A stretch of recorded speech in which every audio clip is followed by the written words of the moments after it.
Prečo si drbnutý? Neročak nabúram. Vidíš, aký si jebnutý.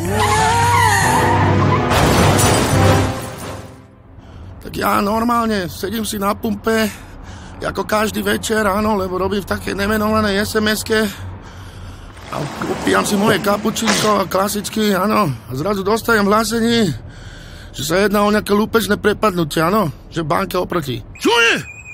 Poď sem, čo robíš?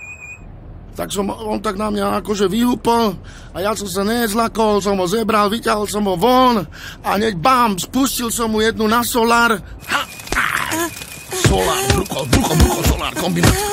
A som ho tam dole držal v klešťoch, áno, a môj pes, no, pritom tak kúsal, ale nesilno, tak ho len kúskal, tak mu šmakal do nohy. Kúskaj! Tam ty bežíš, ty! Potkam. Došlo tam aj dosť policajtov, potom asi 150-200 policajtov tam došlo a celú pumpu obsadili, aj všetko, aj tú banku. Hej, nechajte ma. Nechajte ma. Viete, kto ja som? Ja som závodov.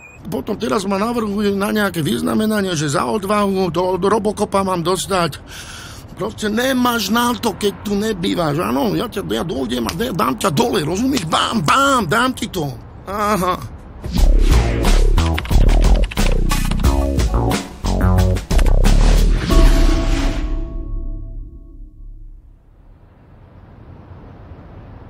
Hej, prečo ten pes nemá košík? Košík? A však nejde nakupovať. A čo mám mať chudák ten pes aj kreditkartu?